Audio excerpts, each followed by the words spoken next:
You're back with another one. This time we got top 10 teaming up with enemies in anime. I almost said something else. I almost said everybody. I was like, wait, that's not right. By top 10 anime. So, that smooth jazz coming. Make sure y'all like their video, sub to their channel, like my video, sub to my channel. If you can't hear me, for those in the back, like my video too, sub to their channel. And we getting into it after we check out some of these comments real quick. Curious get watch the like antagonist more. I mean, it's true. It's true. Because the antagonist be fire. I'm not going to be in there too long. I get distracted. I'll be in there for like 20 minutes.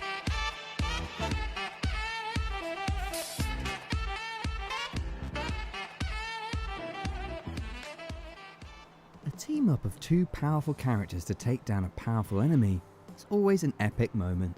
However, there are rare occasions where enemies team up to achieve a common goal, and those unexpected team-ups will be today's focus. Before we start, I want to introduce... I can't even like think of any like team-ups. Let me think real quick. Like other than like Goku Frieza, that was obvious, or like Goku Vegeta, because they were definitely like antagonists at some point. Get your money, bro. Just get your money. I'm gonna throw it out there. When I skip ads, I always gotta say get your money, because it's like, good thing you getting your money, but they ain't paying me, so I'm gonna skip right through that. I wouldn't be mad if I get some advertisements in here and y'all skip right through it. I won't be mad. Also, he still got paid for it being in the anime Pokemon, then you know Team Rocket. They may be villains, but Probably, I have don't the know how it heart works, of a but- shonen protagonist, never giving up on their attempt of stealing Pokemon, no matter how many decades they are blasted off for. However, even they have helped the protagonists a number of times. One such example is in the movie where Team Rocket performed more than a few favors for Ash. Bro, this movie was my childhood right there. I watched this movie like once a year. I love this movie, bro. It played like once a year. Like every time it came on, I was like, I gotta watch it. Until like I hit like 15, I was like, all right, I'm kind of tapped out. Like I'm not trying to watch no Pokemon no more. They help free the Even though I heard the legendary anime birds great.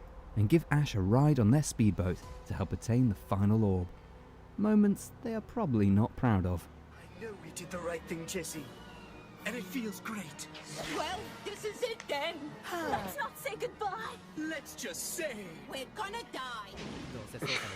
Meowth being a realist, but wouldn't they be used to flying off into like? How do they survive every time they fly off into the sunset? There's a ding when they disappear from your sight line. That's how fast and far they're flying. How are they not dead? They must have some, I don't know, some crazy stuff in backup, or they land in the ocean every time. You just track all the way back. They are in Japan for most regions. Some regions don't have that much water though. Ooh, in Sinnoh, how those motherfuckers were dead. They had to have been dead in Sinnoh. There's barely water in Sinnoh. Like 2 surfing areas in The the relationship games. between Light and L is a complex one. However, their main focus is to reveal each other's true identity, and whoever does it first survives. At some point, for a short period of time, L and Light ended up working together to find the current holders of the Death Note, and this was probably the greatest intellectual tag team ever. Neither of them had an intellectual peer that could match each other's blistering thought processes. This was a first for both to have a partner who wasn't merely dependent on orders, but could truly help each other out. If this duo met in different circumstances, they could have been the best of friends and the ultimate team, but unfortunately, it was all just a fleeting moment of an elaborate plan.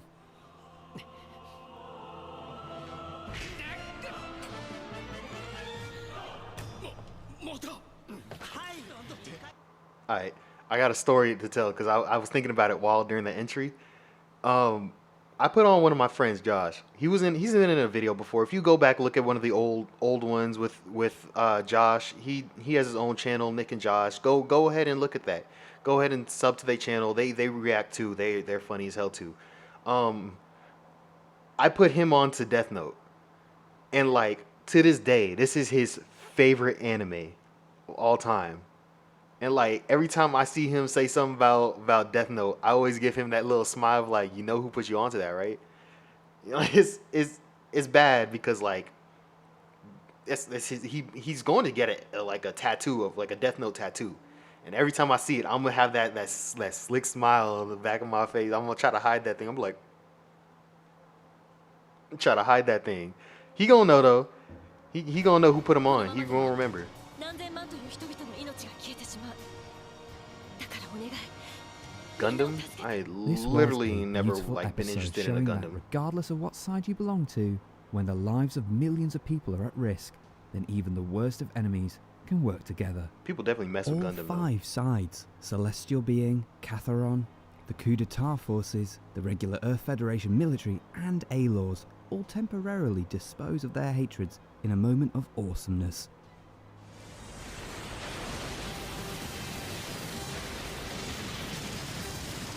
They attempt to prevent the slaughter of tens of millions of lives by shooting down the countless falling pieces of the damaged orbital elevator. It was a heartwarming moment to see people who were trying to kill each other now working side by side. At the end of the day, they all equally care for humanity. 皮肉なもんだな。だが悪くない。調べは俺たちのもんだ。手応えがない。That dude, he was so strong. He was eating them shits. He was like, bitch. He ate them. Moments before, these two were engaged in an intense fight, until this monster infernal demon attempts to wipe out an entire city with a heat ray, far greater than the Tsar bomb. Charon may be a villain, but he takes his job very seriously. He risks his life to protect the pillars by deflecting the heat ray to the moon.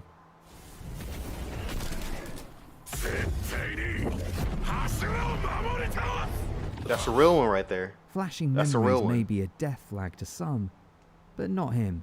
He came out of this with just a temporary paralysis. Then Kurono tags in to finish the deal by slicing the Infernal to pieces. Bearing in mind, Okay, others I haven't seen struggle him to yet. even scratch this monster. It's impressive how even a child-abusing bully can be shown under a good light in anime.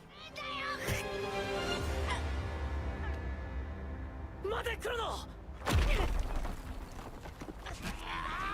Thought he was about to just head right off. This anime Inuyashiki. is a sci-fi story with I was over here tripping. I was like, Inuyasha. This don't look like Inuyasha. And then I was like, that's not Inuyasha. That's Inuyashiki. And Shisha, what was that? Shishigami? Shishigami? Okay.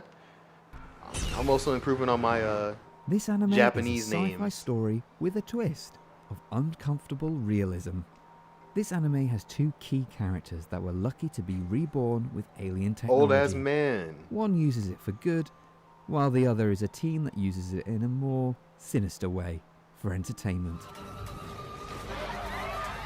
Oh, this is where that dude was from, where he killed the dude in the bathtub with his son. He was like, please spare him. He's like, nope, killed them both. Like, that man's a monster. However, even he has people to protect, and at the face of extinction-level threat, he joins forces to destroy the meteor heading towards Earth.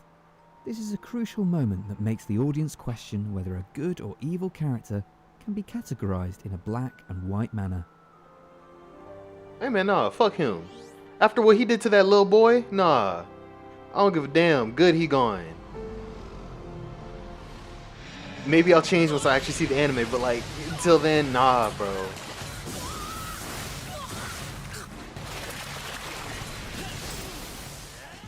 Just moments before ending up in Gluttony's stomach, these 3 were in the middle of an intense battle. I got some thoughts about Now this that show. the trio are Wait within till after the Gluttony, intro.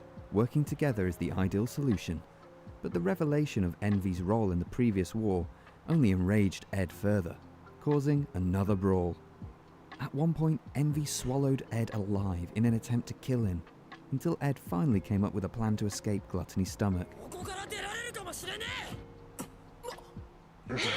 He's like, hold up, The whoa. trio may not be happy about working together, but they had to set aside their differences in order to escape spending an eternity in someone's belly. Once out, They resume their hostilities with Envy, attempting to kill them again.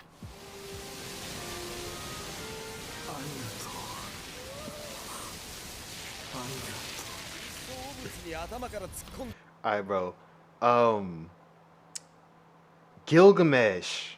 Who is Gilgamesh? I haven't seen Gilgamesh yet. I'm getting distracted. I'm already getting distracted. So, Full Metal. I love that show. Envy was absolutely the greatest villain in that show. I don't care what none of y'all got to say in the comments. Fight me about it. I'll reply. I'll let you know. I'm not going to reply. That's so much energy. I read them all. I read all the comments. I don't always have the energy to reply to them. That was definitely cap. I'm probably not going to reply. But I do see you guys who are consistent commenting. I appreciate y'all. My man's with the profile pic with the pink shirt. I don't know how to pronounce your name because it's written in a different language. But like, you know, I never like even interacted with your comments, but I read them all. Like, I read them all, my guy. If you watching this video, shout out to you. I appreciate you. That was very off point. I don't even know what the point was, but hey, shout out to you, my guy. Oh yeah, I haven't seen this yet. I have not seen this yet. Fate Zero is known for its beautiful animation, and this is one such fight scene where multiple powerful entities are engaged in combat. Gilgamesh is known for his arrogance, who sees others as nothing more than insects. Having said that, if you receive his respect, then you must be a real savage. His arrogance is not baseless though. He is an extremely powerful entity, which makes him a very powerful ally. Seeing him help out Saber by intercepting Berserker was completely unexpected. Thanks to him, Saber could finally put an end to Oh, this Gilgamesh monster is the with black Excalibur. suited dude. Okay. Okay. It was almost perfect, if it wasn't for Gilgamesh's creepy remarks at the end. その散り際の洞窟の涙舐めればさぞ甘かったであろうな Or am I tripping? Because I haven't seen the names of all the servants yet. I've only seen like 2 of their names, 3 other names. Because Ryder is so over the top, and he just screams his name out to everybody. So it's cool. Somebody in the comments was talking about Fate Stay Night was the first one, and then somebody else told me that Fate Zero is the first one. Which one is the first one? Because I hope I'm not watching it out of order. At this point, I'm not changing it. I'm not going to go to Stay Night, then back to Zero. I'm going to go finish Zero. But I hope I'm not watching the wrong order. I love this show. I love Hunter This Hunter, may bro. seem like a simple Hisoka was volleyball such a game, but freak so much skill and teamwork was involved to be able to stop Razor's deadly shot. for the fights. Children with potential aren't exactly safe around Hisoka for various reasons, and these two already had conflicts in the past. However, these boys had no choice but to team up with Hisoka if they were ever going to win this deadly dodgeball game. Each had their own roles to fulfill. Gon is to receive the ball, and Hisoka's ability was to help control the ball better. But the highlight was the moment that Killua's exceptional talent was clearly laid out.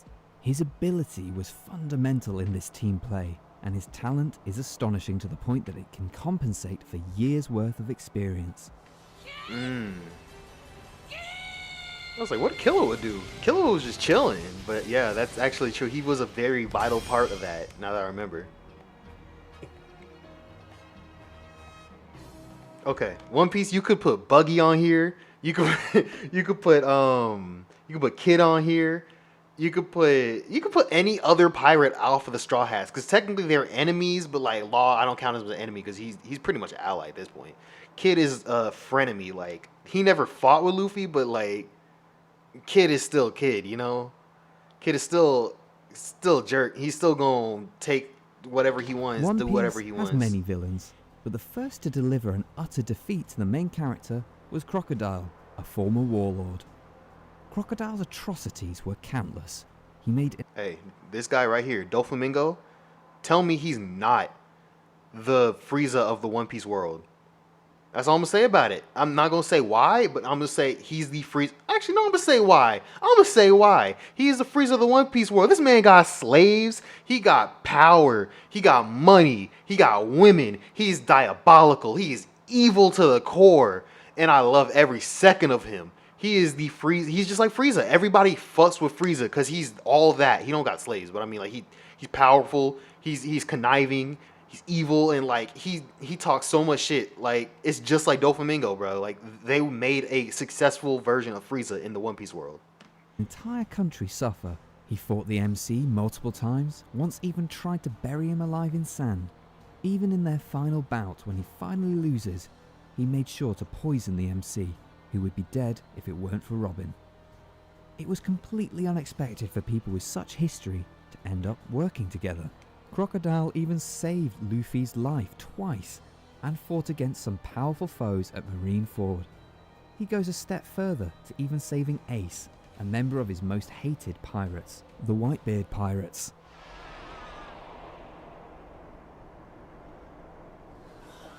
Did he have something against Ace though, or was it just Whitebeard himself? Because I feel like he was cool with everyone else. Like he didn't really care about anyone but Whitebeard. This is a fight that would make Bardock, King Cold, and Dr. Gero roll in their graves. A fight that was unimaginable 20 years ago. The action, music, emotions, and nostalgia filled in this fight makes it seem like Hype itself has mastered Ultra Instincts. This is possibly the most iconic anime hero and villain partnering up to save their universe. The self-centered Frieza is seen sacrificing himself in an attempt to take down Jiren, while Goku joins with the flickering Super Saiyan form, a form symbolizing him pushing through his limits. Ironically, the very same form that ended Frieza's tyranny is used in order to save Frieza. Meanwhile, Vegeta's expression was just perfect. Vegeta confused as hell. This fight cannot be explained in just this segment alone. However, the mind-blowing irony is how Jiren realizes the power of trust by observing Goku and Frieza. And he don't even trust them all the way. Like they just like, I'm putting my trust in you now, but like he's like, you still might fuck me over. Like I don't trust you, but Before I'm I gonna do finish it. this video, What you don't saying? forget to use my code TOP10 to Hey, yeah, use his code. Get him some money. I don't know for what it's that ad up here, but like, go ahead and get him some money, bro. Get him some money. That's a fire background. Hold up, that is fire. That is hella fire. That was a lit. Top 10 anime be having the best list. I swear. If y'all don't go up there, like up their video, they deserve like 10,000 likes at least. 10,000. I know like 10,000 people not seeing this, but like I can, I can at least help. If you haven't seen their video, go ahead and like it, because I can help a little bit. These videos they're good. This is a good channel. Every time I see one of their videos, I get a little excited. So I don't watch them that often because I want to react to it, because it's like I'll be doing this. I definitely do this. I also, at the end of every video, say, like the video, comment, subscribe. That was a weak transition. That was horrible. I should have transitioned better. But like, comment, subscribe. I'm out. Peace.